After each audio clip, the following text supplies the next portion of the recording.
Let's see. Hey, everyone, can you hear me?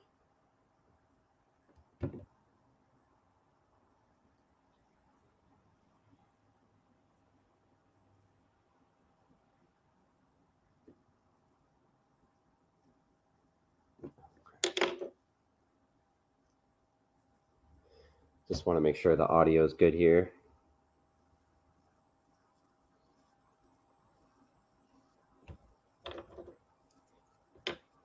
All right, I can hear myself. So anyway, I just wanted to redo this stream. I did this stream the other day, and all of the graphs and stuff that I showed, every time I shared my screen, basically, it didn't show up. So I just deleted the stream right after I realized that. I was like, there's no point in having that up there. But I just wanted to redo it again, and actually right now is kind of a convenient time, as per the last half of this video is going to be talking about a drug called Viking or made by a company called Viking Therapeutics, which on the stock market is called ticker symbol VKTX. And it's running up right now, so I figured, why not? Let's just redo it. So basically, the video that I made about a week ago that I'm redoing right now is about the insulin shortage that I believe is still happening. But what happened was last week or a little while ago, I filled my prescription for my insulin. And then the pharmacy said that they couldn't fill the prescription because there was an insulin shortage. It's the first I heard about it. So I was like, oh, that's interesting. Okay.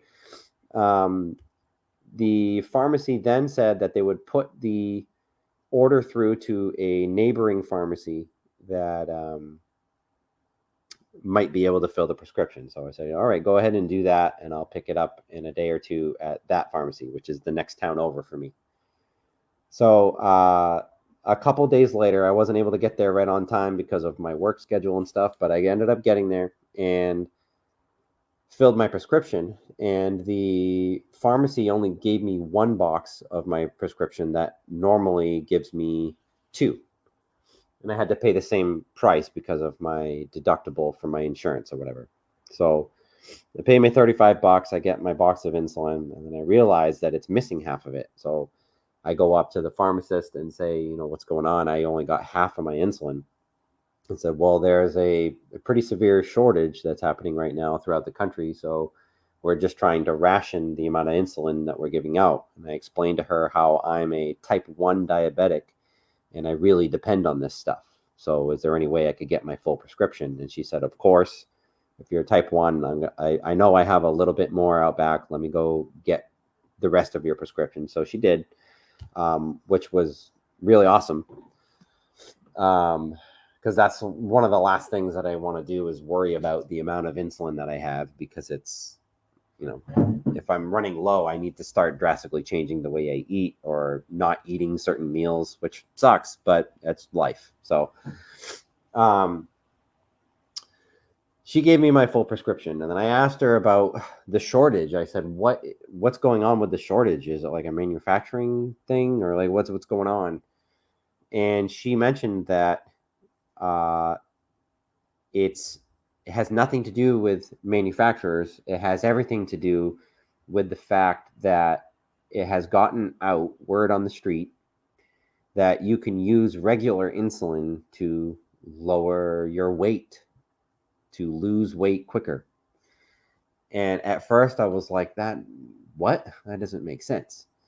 But then I started thinking about it, and I was like, actually, no, that makes perfect sense, because I've been seeing a lot of people out there lately talking about their diet and how they're going to attempt to lose weight. And they are trying to go about this by fasting. I'm sure that you've heard about fasting as a approach to losing weight. Well, when you fast for a long period of time, it lowers your blood sugar.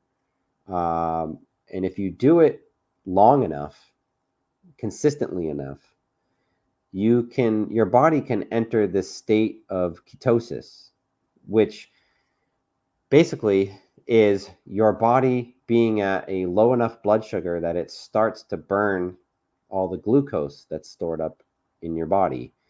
And basically, long story short, I don't want to get into a big thing about it, but what a lot of people do is they start fasting aggressively and in a prolonged manner so that their blood sugar gets lower and they end up starting to burn the fat that is stored as energy.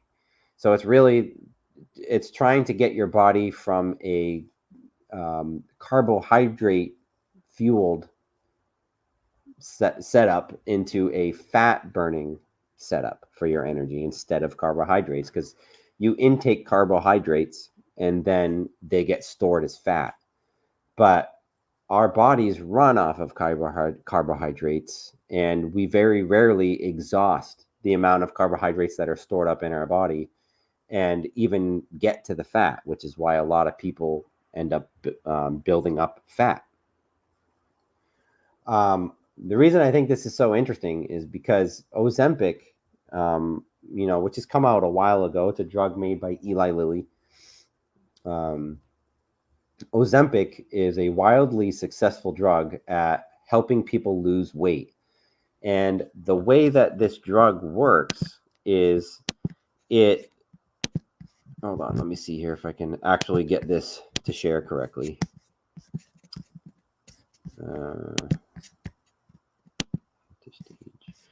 So Ozempic is a drug that basically works to lower blood pressure, works to lower blood glucose levels by stimulating insulin secretion from the pancreas, blocking glucagon, which is a hormone that causes the liver to release sugar, and slowing down food absorption into the stomach. So Ozempic is a very effective drug against type 2 diabetes. Why type 2 and not type 1? Type 2 diabetes, the patient's body still produces insulin. It just doesn't produce enough insulin to keep up with their body. So Ozempic as a type 2 diabetic treatment works pretty well. It stimulates insulin secretion from the pancreas because their pancreas still produces some insulin. So Ozempic basically amplifies what the body is already doing in order for the body to lose weight, to run more efficiently. Now, with a type 1 diabetic, the body doesn't produce any insulin coming out of the pancreas. So they need to take as it says right here, Ozempic is not approved for use in type 1 diabetics or for the treatment of diabetic ketoacidosis, which is high blood sugar. The reason for this is a type 1 diabetic needs a full-on synthetic insulin to basically process the food that they're eating, to lower their blood sugar. To help, the insulin helps digest the food, helps digest the sugars in the food. So without insulin, a type 1 diabetic is in a lot of trouble, which is the scenario that I was presented with the other day when I went into the pharmacy to fill my prescription. They had no insulin because what people are doing now is they're buying insulin over the counter, knowing that it'll lower their blood sugar. So it's almost kind of like a cheat code. You can kind of still eat what you want, take insulin on top of what you're eating, and it lowers your blood sugar to a point where you're in ketosis. Well, that's all well and good, but that people have been buying it at such a high rate that it's actually causing a shortage, because you can buy insulin over the counter, but you can't buy Ozempic. You need a prescription for Ozempic. So unless you're a type 2 diabetic or somebody that's really struggling with weight loss, you're not going to get Ozempic. So you can go to Walmart and buy regular insulin, but you can't, you can't get Ozempic over the counter. So people are finding out that insulin works similarly, but not exactly like Ozempic, and they're going out and buying insulin and using it to lower their blood sugars to stay in a ketosis. What I think is really interesting about this is back, I don't know. Hold on, let me pull up Robinhood here.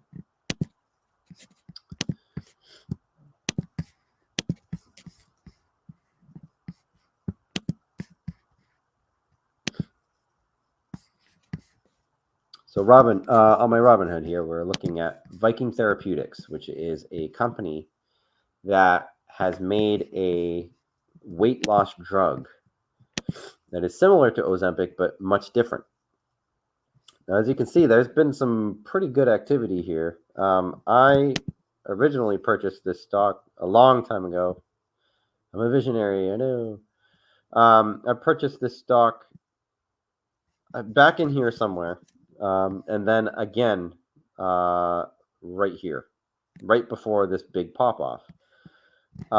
So this popped off and ended up going up to, about 85. Well, it ended up, I mean, in this view, it doesn't show as much, but about $94. Now, over the past couple months, this happened back in February. This happened in like a day or two. It was shocking because I bought it back here at like $8, and it shot up to 100 like very quickly. Now, normally when something like this happens, this is called a parabolic run. This went from the 20s to 100 in a matter of a month. So a very quick move. Now, normally what happens with something like that is we would see, right before the move, we're in the 30s, and then it just takes off. Well, normally something like this, it's going to consolidate back down to roughly where it was before it took off. And if it can stay above that level, let's just call it 38.48. I know it's not the level if you're going to get into technical analysis or anything, but if it stays above 38.48, you can generally see that it's going to be a healthy stock. Now, this has been consolidating, and its lowest point was 47 over the course of the past few weeks, months. We could see that a new bottom is in here, and as long as this holds, this is a higher low. And today, what do we see? We see that there was some quarterly earnings showed up better than expected. So after the market closed, when they reported these earnings, this stock shot up $10 almost immediately. $14 really. It's at $10 now.